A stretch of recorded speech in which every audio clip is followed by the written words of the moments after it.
Hi guys, long time no talk. Welcome back to my channel. It's Zoe here, and as you can tell by the video title, I'm talking about Nala's birth story. I feel like Nala should be in this clip right now, but she settled and she was low fussy just now. And you know when you just, what's it saying, let sleeping dogs lie? I don't want to make her fussy again, so she's right here and I'll show her at the end of the video. So if she does get fussy, I can deal with her afterwards. So we were talking about how this little one came into the world. Oh my gosh, what an experience. I wouldn't say I had a bad delivery or traumatic experience, but it was definitely eventful and unplanned and rewarding in the end. Of course, that's the only way I could possibly put it. Al and I are so blessed to have this little bundle of joy. She is the funniest thing. She has so much personality. Nala was born on April 12th, and so that would make her 7 weeks right now. Honestly, for a 7-week baby, she just got like 5-6 months pushing one. She has so much personality. She carries so much expression in her face, and she's just, we love her dearly. Okay, so let's get into the birth of Nala, her getting here. This story begins actually on week 37 of my pregnancy. I actually had Nala on the 38th week, but there are some things that led up to her coming out.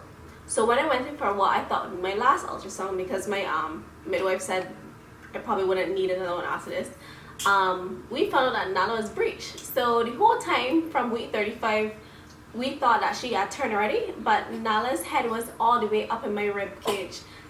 Bless you. Hi. Maybe I should film her right here. Say hi to the people. I know you just want me to do, you know. You good now? Right, so Nala was literally, I can't show you my hands right now, obviously, because I'm holding her. Nala was in a picture of, what's that thing called? A horseshoe. So the letter U, Nala's legs were by her head, and she was just like in this curved shape, budged right underneath my ribs, and she showed no signs of moving. So she informed us that if Nala did not move, I would either A, have to have a C-section, or B, they would have to turn her manually, and there is actually a medical term for it, EVC, or external cephalic version.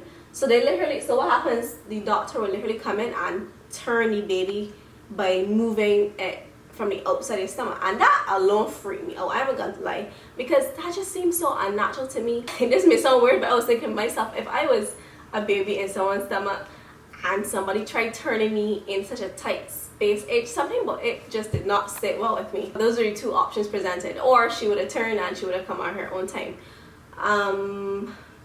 So me and Alan went home, well, like not a heavy heart, but you know, quite pensive, thinking, you know, weighing out the two options. I didn't want to have a C-section either, to be honest with you, but if it needed to be done, I was prepared. Whatever was best for her. Sorry, I got you all out of the video. Let me see if we can get a little bit.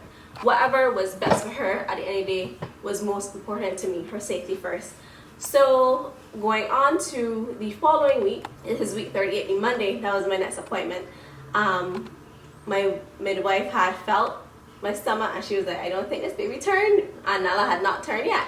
So we had scheduled the ECV to take place on that coming Friday. We had to either turn her, or they had the C-section scheduled the following week after that too. So now this is the Wednesday, and the Wednesday, I remember all that week too, my back was hurting me real bad. So I think I made the appointment that same Monday when I came for the doctor's appointment. I wanted to get a prenatal massage, and this was not to induce labor.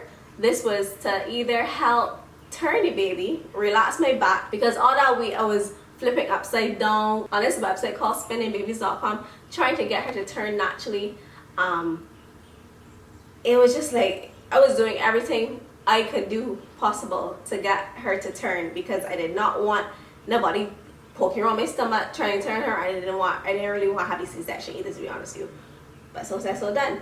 So Wednesday come, bam, I gone in and I had the massage. My back felt so much better afterwards. It's like I needed it. I went home. I think I had a burger early in the day. Alan was off that day, so I just came home and we was chilling at home watching TV. I think I was working on a video to put out and stuff like that. And Alan was in front of me playing Xbox Gran Turismo, one of them games, one of the racing games. Hi. I'm sorry. Have you uncomfortable? It's alright. remember having to use the bathroom, so I get going down the hospital bathroom, you know, urinated as usual. I remember stopping peeing or thinking my body saying, you know, I done use the bathroom and walking, and I was like, why is I still running on my leg? And why can't I control it? It was just a very bizarre feeling. So I made it as far as the front of the living room, and then I remember saying out loud to Alan, I can't stop peeing. And he's like, well, go back in the bathroom, don't let it get to the carpet.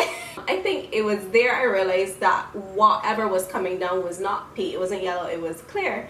So running back to the bathroom, I went back on the toilet and it was still coming out. And I'm like, Alan, I think my water break. And he's like, you sure? You sure you ain't just pissy? Or something, so he said. I just knew for a fact this did not feel like urination and this did not look like pee. So I was like, Alan, get everything together. And then I think that's when he started taking me seriously, like, oh my gosh, that ain't happening tonight. Or after that, and I called the hospital just telling them what was going on. And then I remember when they transferred me to the labor delivery ward, I don't know what you would call it, the doctor couldn't come to the phone. So they were like, I can call you back. I'm like, call me back. I said, I'll be get to the hospital. So we chipping in on the road now, not rushing, but I had already put on one of those pregnancy pampers, and I could have feel it on the way to the hospital, still filling up with the amniotic fluid. So I get there, I wasn't really panicking, but I was like, I can't believe this happening right now, so unexpectedly, and just, I know, just random. I just did not expect for my water to break that night. So now get to the hospital now. Alan literally dropped me off at the front. I was fine. I wasn't any pain, no contractions or anything like that. So he went and parked the car and I walked in. And then I went to the woman at the front desk and how may I help you? I was like, oh, my water broke. And she's looking at me like, do you need a wheelchair? I was like, no, I can walk, I'm fine. I just letting you know what's going on. So I made a chat me and I literally walked up to the labor ward and everything. By that time, I think 5 minutes later, Al had come upstairs with my little suitcase and everything. They checked me in, they checked my hoo-ha, and they confirmed that, you know. And it was funny because when I took off the pamper and she checked my cervix, more fluid gushing out. She was like, oh, I don't think I need to check much anymore. Your water has definitely been broken. And in my mind, I'm thinking, well, I don't think I would lie about that. But I know, I guess they do have to check anyways. So, sorry, not see she little, like, see. Okay, boo, where you want me to video? So they checked everything. They checked me in. I was admitted to the hospital. And we were just chilling out. She said I was about 2 cm dilated. And then they also confirmed that I still had to have a C-section because they checked the baby and she was still breech. She was still all the way up in my rib cage. So we're in the little like delivery room because basically it's just a waiting process. They helped me up to the machines and everything so they could monitor her heart rate and just see what was going on me while Alan was next to me. We were watching Family Feud and it was just like a waiting game after that. Alan was alerting all of our close friends and family about the situation, so we were just chilling out. All of a sudden, this is when this one here won't be dramatic. I remember hearing the monitor get faint.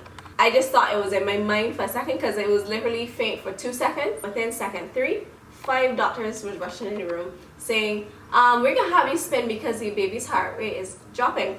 They said it in a way of urgency, but I don't think they wanted to scare me, so they said it like a calm, urgent manner. Like they were literally kind of moving me on my side, and then they put the mask over my head for oxygen because I was laying on my right side and I'd laid on my left side my entire pregnancy. So I don't know if that's what kind of confused her or made her uncomfortable.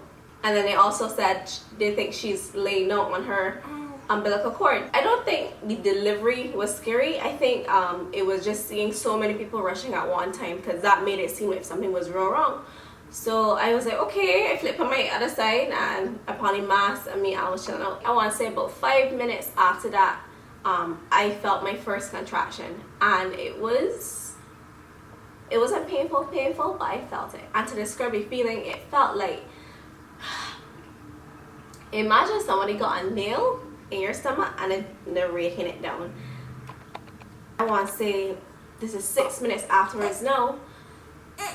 The doctor's rushing again and they're saying, okay, so Zoe flipped again. So I flipped and her heart rate wasn't increasing, it kept slowing down, or it was at the same, decreasing rate. And they made me flip again, and then they said, okay, no, we got to do C-section now because I think the baby is a little bit distressed. When I heard that, I don't think externally you could see any panic, but inside I was like, oh my gosh, Nala, what happened? What's going on? Like, so I just got wheeled into a room. They gave Alan the little suit, but they didn't allow him to come inside immediately into the operating room because they had to give me the epidural. And apparently when they're giving that, they don't allow anyone else but the patient to be in the room. At least that's what they told me. So during that time, I think is when I felt my most scared because I didn't have Alan there with me. And I remember he kept asking the nurse, okay, can he come inside? No, he come inside now? And she said, no, not yet. But all the nurses and the doctors, they were so nice and friendly. They were just making conversation with me. And everybody was like, why it seemed like taking them time when I feel like the baby could be able to me right now. Anyways, but they were monitoring everything and her heart rate had stabilized again. To explain what the epidural felt like, it had a normal feel of the injection, and then when it was going in, it felt very cold, very hot, and then very cold. They put me on the bed, and finally Alan came inside, thank God. And then they were like, okay, we can put the catheter in. And I remember watching a video from Nikki and Jamie on YouTube saying how painful the catheter was. So when she said it, I was like, wait. It's like, but it's in already. So I was like, thank God they gave me the epidural before that, because I think in my mind I was already bracing to feel pain. So the catheter was in, I was lying down, and you would see from my vlog channel what was going on when me and Alan was talking, and he was just trying to keep me calm. I don't want to say I looked real calm, but like I said, like externally I was calm, but inside I was panicking a little bit. I had just had an online doula meeting with this girl that I met on Instagram, and she was so helpful. Her name is Olivia, and her Instagram is Her Holistic Path. And she was telling me a big part of it is a mind thing, and even though I knew I wasn't delivering vaginally, she had drawn like just other typical life situations. It's a lot about positive thinking. So it was that. I was preparing my head, I had Alan next to me, I was just ready to meet Nala. The operation in itself felt like I was there for like an hour. There was no pain, but I kept feeling like if they were like pushing up on my chest. A couple times I actually felt like I was gonna throw up. I didn't, but that was just the feeling. The actual operation itself wasn't scary because me and Alan was talking about, I mean, you only saw bits and pieces, but me and Alan was talking about what we doing tomorrow, we gonna eat. We were just having a random conversation. I think he was doing that to keep me calm also, which works. Thank you, baby, love you. I'll tell you though, they had a moment in the operation room, I think it was like on the 14th floor or something like that. How the hospital was, they had this glass overlooking Philadelphia downtown area, so I could kind of see the reflection of what they were doing. They had like blinds up and stuff, but they had this little crack, and I don't know why I look at the reflection, but I knew I saw some, I don't know what organs it outside of me or what pieces of my body they took out, but I saw that on a table next to me as they were, they were rooting around trying to get to Nala. And at that moment I felt so nauseous. I think Alan saw when I saw it. He was like, you may want to look at me, Zoe. You don't look cross, they look at me. I have no real sense of time, so I can't tell you how long it took for Nala to come out. But I remember hearing the doctor tell the, I guess she would be the resident, what he was doing and stuff like that. And then all I heard was 222. And then there was like, I want to say 7 seconds of silence. And then that's when I was panicking again. I was like, Alan, why she ain't crying? And then I heard this nice lovely scream. I remember they brought her around. All I remember seeing was like hair. Nala was so hair when she was born. She had hair all that she bought. She had hair on her ears. She had full headed hair. She was just a hairy little baby, but she was so cute. And oh my gosh, they put her on my chest immediately to start breastfeeding, and she stopped crying and she just started nursing, and she was just, you know, baby's got the eyes closed, her eyes were open. She was so focused on me.